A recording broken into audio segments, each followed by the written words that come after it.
Good evening everyone. Hello, আপোনালোকৰ মাজলৈ মই আনিছোঁ দহি বটা। friend. মোৰ বেকগ্ৰাউণ্ডত আমাৰ কণমানিজনী কথা পাতি আছে, শুনি থাকিবচোন। দেখিছেনে আপোনালোকৰ যদি মানে কি কয় দৰ্জিডাল বেলডাল যেন প্ৰায়ভাগ ঘৰত নাথাকে ন, যোনে চিলাই তেওঁলোকৰ ঘৰতে থাকে। এতিয়া আপোনালোকে এই আঙুলিটোৰ যে যিটো চিন দিছিলোঁ আৰু সেই চিহ্নটোৰ জোখেদি আপোনালোকে দহিটো বাতিব পাৰে।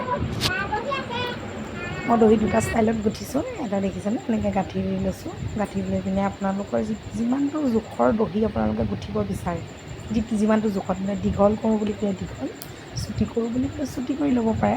তাৰপিছত আপোনালোকে সূতাটো যিহেতু বৰ পিছল হয়, এটা আঙুলি ভৰাই ল'ব, তেতিয়া মানে জোখটো ধুনীয়া হৈ থাকে, মানে কটকটীয়া হয়, টান হয় আৰু আতি আতি অলপ গাঁঠিটো দিব। দিয়াৰ পিছত দেখিছে আৰু ভিডিঅ'ৰ জৰিয়তে কেনেকৈ কৈছোঁ। আজিকালি প্ৰায়ভাগ সকলো মানুহে জানেই, নক'লেও হয়, তথাপিও ভাবিলোঁ এটা দি দিওঁ আৰু আবেলিৰ আৰু কাম বন কৰি আজৰি হোৱাৰ পিছত আৰু এইবোৰকে কৰি আছোঁ আৰু স্মৃতি হিচাপেও থাকিলে আৰু ভিডিঅ'টো লগতে আপোনালোকৰ মাজতো শ্বেয়াৰ কৰিলোঁ। যদি ভাল লাগে কমেণ্টত জনাব আৰু পাৰিলে মোক অলপ অনুপ্ৰেৰণা জনাব, যাতে মই আপোনালোকৰ অনুপ্ৰেৰণাতে আগলৈ কাম কিছুমান কৰি যাব পাৰোঁ। আৰু আনহাতে এনেকৈ দেখিছে নহয়, এনেকৈ আপুনি যদি গাঁঠিৰ ভিতৰেদি যদি গাঁঠিবোৰ দি দিয়ে নহয়, তেতিয়াও দহিটো খোল খাই নাযায়, মানে বৰ ধুনীয়া হৈ থাকে, মজবুত হৈ থাকে।